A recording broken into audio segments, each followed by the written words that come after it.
Hello and welcome back to another one of our videos from Daniel and John, and in this video we are replacing the upper and lower ball joints on this steering knuckle. It's one of the more challenging jobs. We'll just show you what we've done so far. We've cleaned all this up with a wire brush, run a pick around it, put some oil, this bit comes out.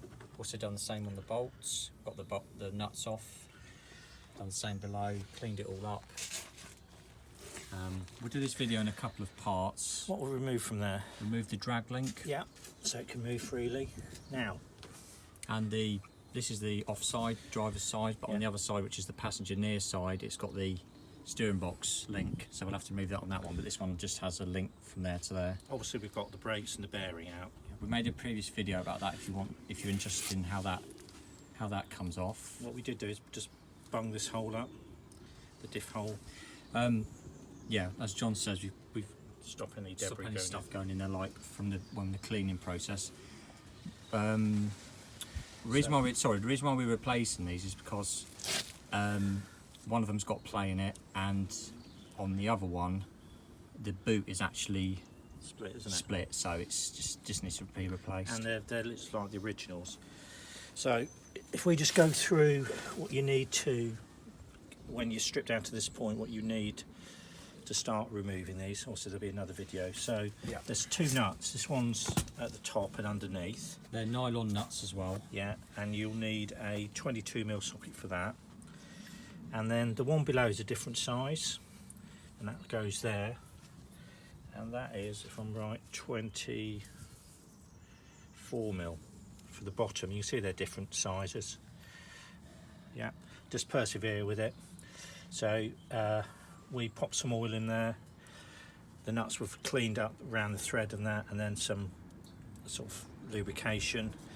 We did need a breaker bar to remove it, and they came off quite easily. So we basically used together, because they're on there really well, we just basically used the breaker bar predominantly to get it off. This one was the top one was the toughest, and for some reason the lower one just needed a good crack with the breaker bar and just a couple of pulls, and we could use the wrench on it. Anyway, we'll be continuing this with another video when we get the tool to take these out, and see how we got on with that. See you shortly. Thanks for watching. Hiya, welcome back, and we're again still trying to remove these. Day 2. We've used what they call a pickle fork. Well, it's a fork in the top, that's what they're called.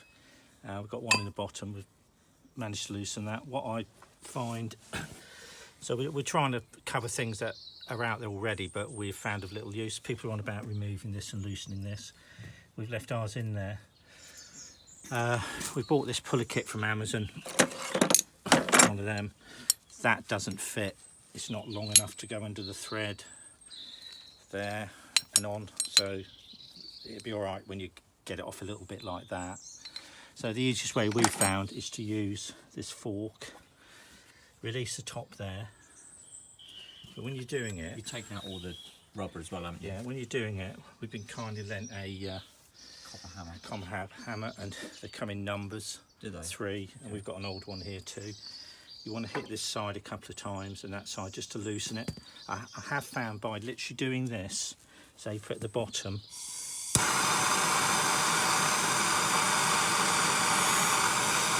around this area with a blowtorch, it's really helped. So if you can see now, this will just drop off.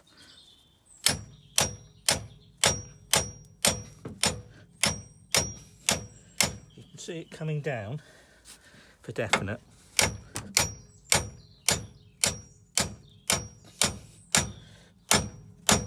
Just need to break the taper on it, don't we? Yeah, that's basically it. That's what's holding it in at the moment.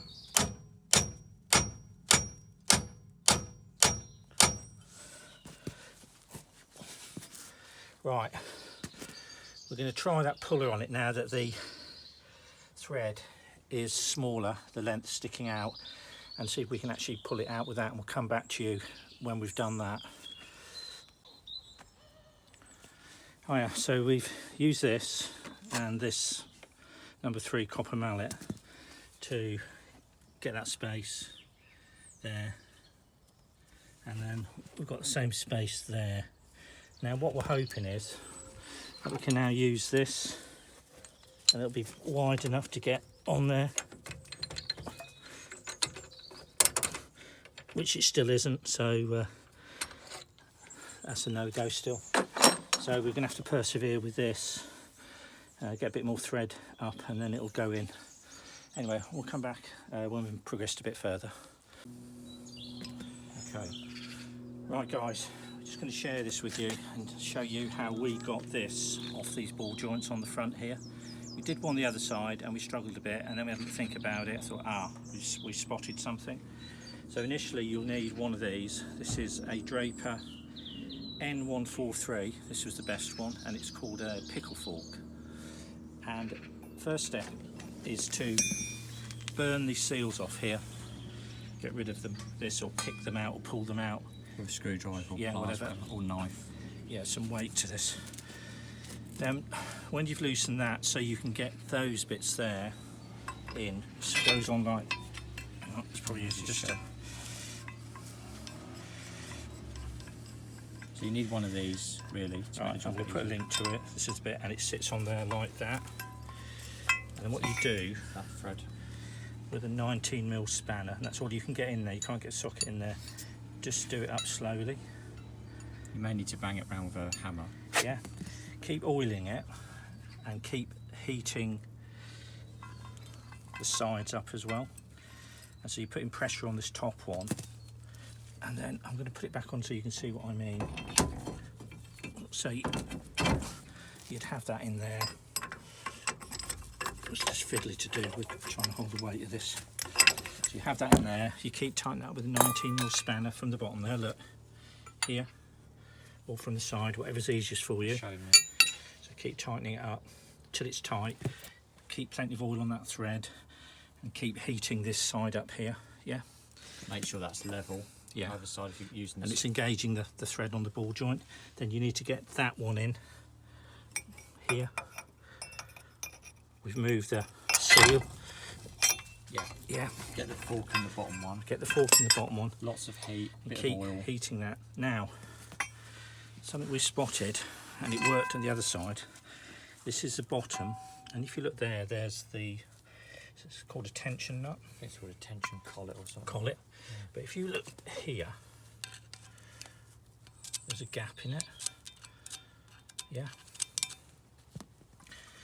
I kept heating that up, I mean really, so it's like glowing.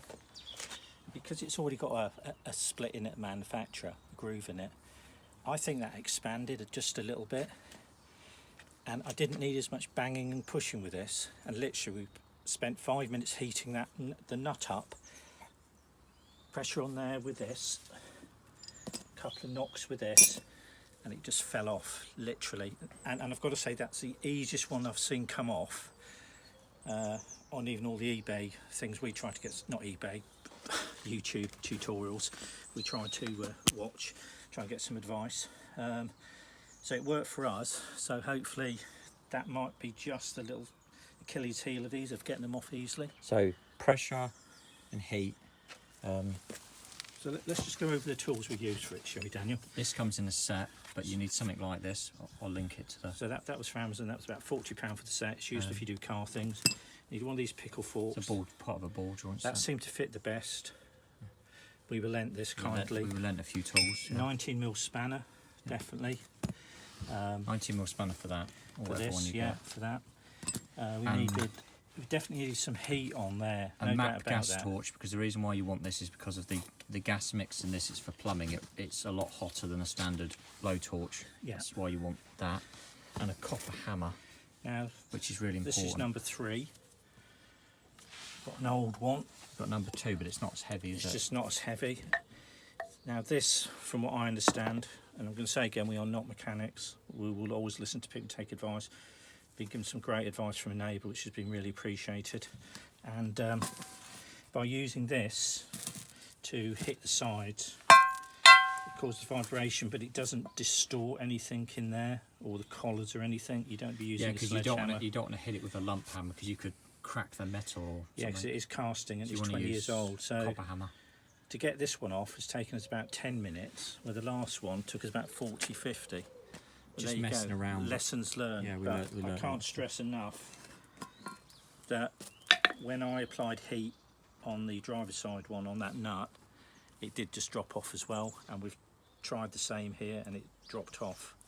So I hope that helps you out if you're in the middle of it. And you can see these two here, they're both the same. So they're that one totally gone. That one at the top doesn't really have any movement. This one at the bottom is completely shot, and same with the other one, other side as well. So we should feel it. So they need doing. They need doing, yeah. And the boot was split on one of them as well. So yeah. So we'll see in a little bit. Next task or challenge, however you want to put it, is to get these out. So we'll. Next task is to get these out of another set. I'll just show you what kit this came in part of. So this came in part of like a steering knuckle set. You get this, you get this, you get that. You can buy these separately. You get this, but unfortunately just not quite right for the job, but still a good bit of kit. Get a small one, so that's the kit. Yeah. Right. Okay, so now we're removing these. Removing this, so we've got this kit here from Amazon, 35 £35, and we used this one, which I think is number 6 or 7, it doesn't matter. It's number 6. It's the one with a recess in the top, yeah. And we use the collar, which is number 3. I think so. And we put that on top there, that on top there. And when you first start doing it,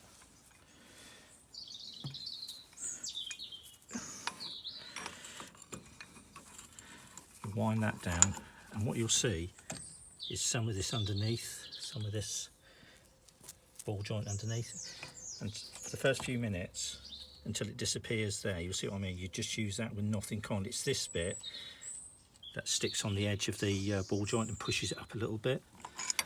When you've got to that point and this is flat with that, get this little disc, number 10, and pop it in there, and then basically it's that, and just wind it in.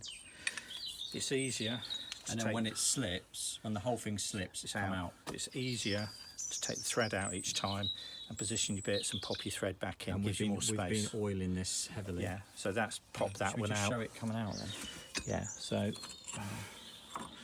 that's come out. No problem at all. So it's really good. There's not really any side of it that hasn't made contact. So it's a good fit.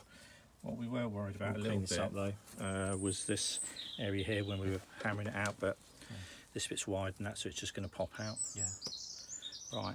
I hope that helps you a little bit. You do the top one first, and then you do the bottom one. Basically. Yeah. The reason why you do the bottom one is because this thread comes up here, so it'll sit. Something like that. Yeah, and we just push it up. We'll show you that in a minute. Yeah. Okay. So obviously we're doing the bottom one now. There's a few things we need to tell you though.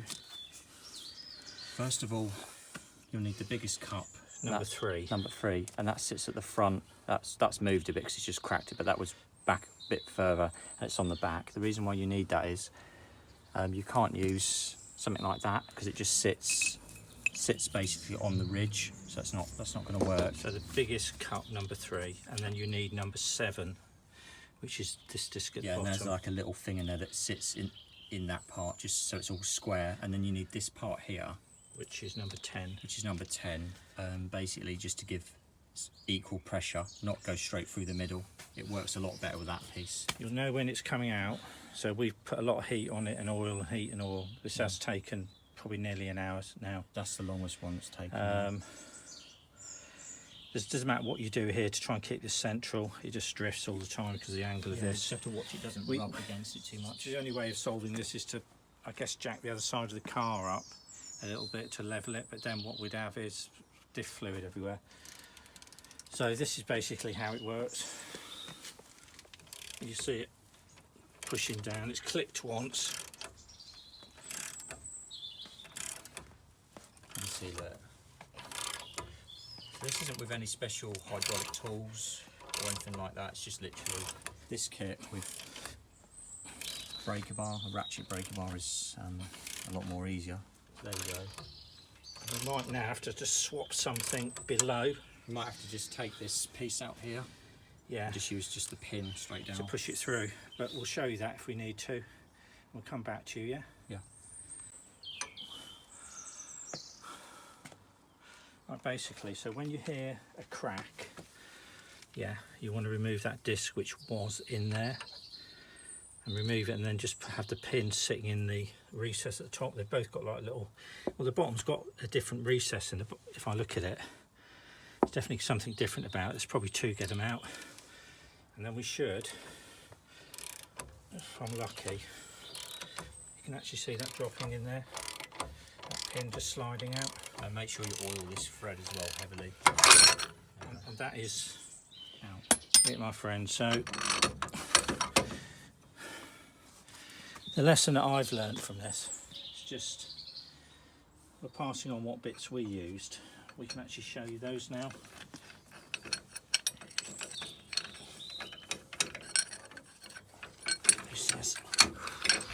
Right, so you can see what happens.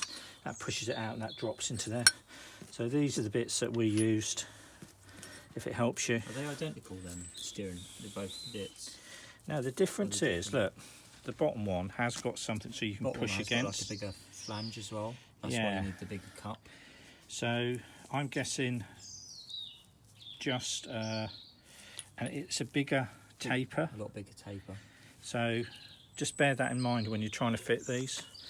The thinner taper is the top and the bigger taper is the bottom. Yeah, Yeah. Hopefully we've been sent 2 big tapers and 2 small tapers. Well, it's a part of the kit, so it should Yeah, be fine. so we should be okay. Yeah, all right. We'll come back to you when we're able to clean up and hopefully got the new ones in and show you our trials and tribulations with that. And do you know what? There's been no cross words yet. Right, so now we've got them out, there and there. Obviously we just need to do a little prep work before pushing the new ones in. So we're going to use a really, That's 400 grit. 400 grit, so all we've got at the moment. I'll just put a bit of oil A on little there. bit of oil, just make sure clean it's all it out. nice and smooth. And really, we'll put a little bit of light oil when we put them back in as well. At the moment, just I'll mention it, is the new ones are in the freezer. Yeah, oh right, yeah. Now, I know from experience that when you put bearings in a metal freezer, it does shrink just a fraction. Yeah. So that will help us get these in. But you know, if you've got it right, if you take the old ones, they won't be perfect, but if they sit fairly comfortably in, like that, that's how you'd press them in to that point where they just start sitting in like a little tap and then press them in. But the more time you spend on this, Basically, you just got to be careful taking them out and careful putting them back in. They need to be all square and everything. I am just going to repeat something just for that there. What's that called again? The taper is wider than the top one. That's This for the is bottom. the bottom bearing with the wider taper. And the huge light wash around See it. that? See this flange? The flange and the taper is bigger on the bottom one. The only reason And I the mention that, people, the only reason is that you can fit it that way. Yeah, but obviously that wouldn't be right. So I don't want you to fit the bottom one in the top. You can't fit the top one in the bottom, but you can fit the bottom one in top and bottom, and it would be a mistake. So I'm just trying to save somebody the grief if you're tired or whatever. Yeah.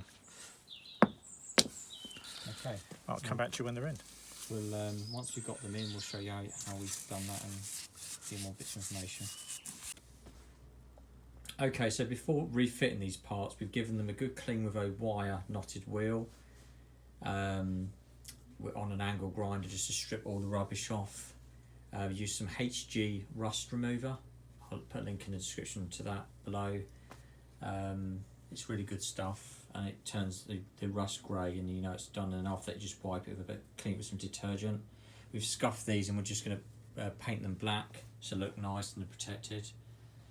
and then in the next part of the video we'll let this dry overnight because things take time, and in the next part of the video we will refit the ball joints, upper and lower ball joints, these with the nuts, and we'll show you that part. But if you are doing this job, it's probably worth cleaning stuff up and putting it back on if you can have the vehicle for a while, rather than just putting old rubbish back on. Yep. Hi, welcome back. So we just popped the bottom in on the driver's side. We're using the sort of G clamp. You can see at the bottom we've got this disc, I can't remember which number it is, then we've got a collar. That collar needs to fit inside the base of the joint there, so it's pushing it up evenly. Spend a bit of time positioning that to get it sort of fairly right. What we did, we gave it a little tap with a hammer just to position it so it was straight. It's just worth spending that time. When you're winding it in, again with a ratchet pry bar, just a bit of oil as it's going in and up, that's literally it, and then just check that it's fitted. And what about this piece here? This piece on the top just distributes the pressure. If you put this on its own on top, it'll dig in, and you need this space here. It digs into the ball joint at the back here. Yeah, and you need the space here because the ball joint does come up a little bit. So if I undo it, you'll see why. I'll show you what it is. And take it. Right, I've got to be honest. To wind this in, hang on, it's caught on my fleece. It took two of us, one side and one the other. So if you can't get it in on your own, you're probably not doing something wrong. If it's too tight as well, and that ratchet won't move. That's why you need that space in there for it to come up into. Okay. So that's one in. That's one in.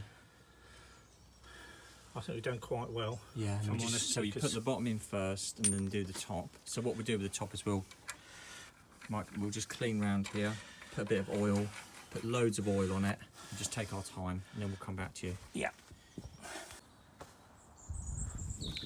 Oh yeah, so we've got the ball joints in now, top and bottom. The top and bottom are different size nuts. This one is 7/8, it's a metric there, and the nearest we could get with our spanners was a 23. We think it's about 22.5. Yeah. To be honest, I'm just going to share something with you as well. Is when you're putting these in, for those of you who don't know, there's an Allen key position at the bottom.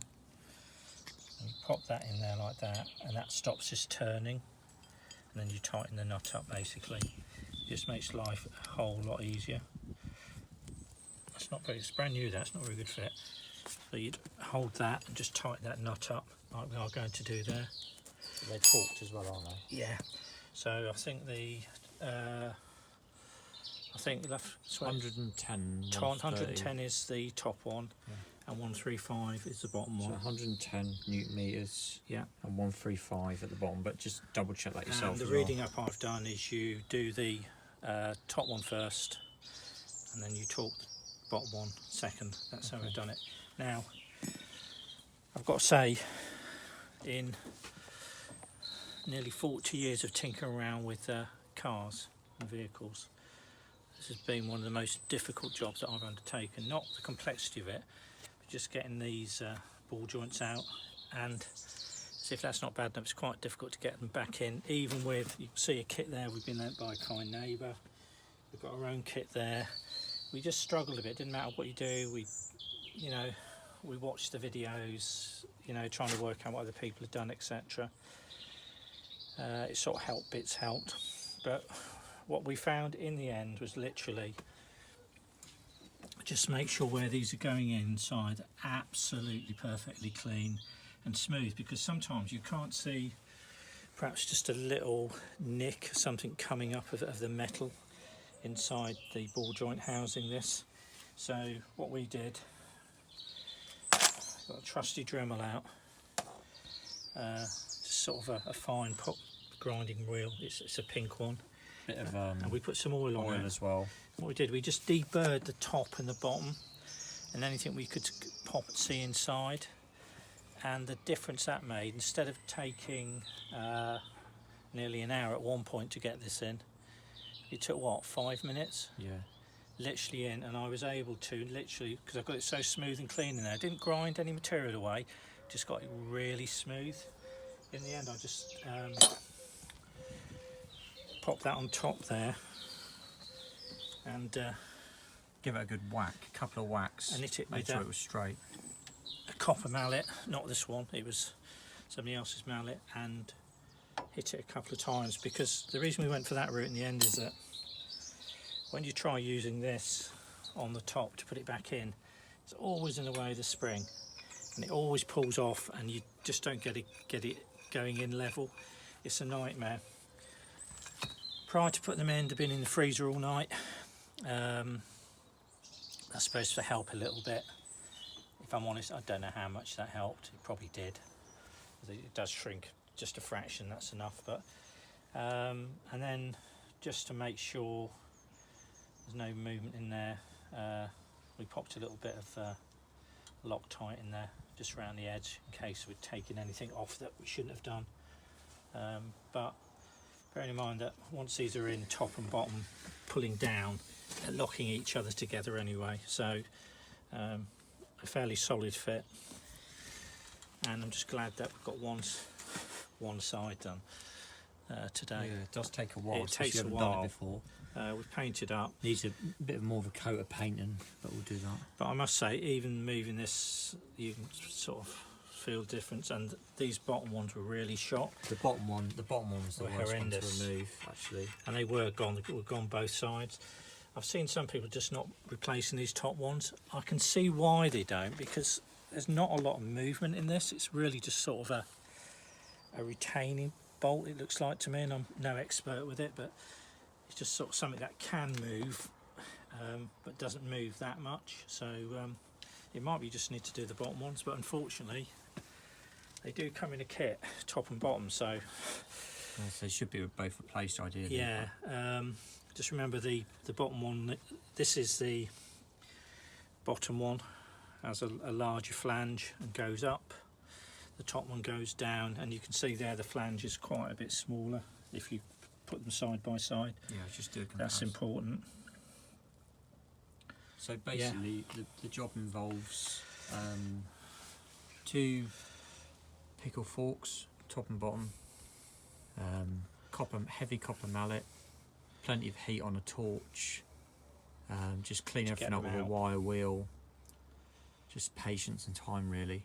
And I'd say it's essential that you have some sort of,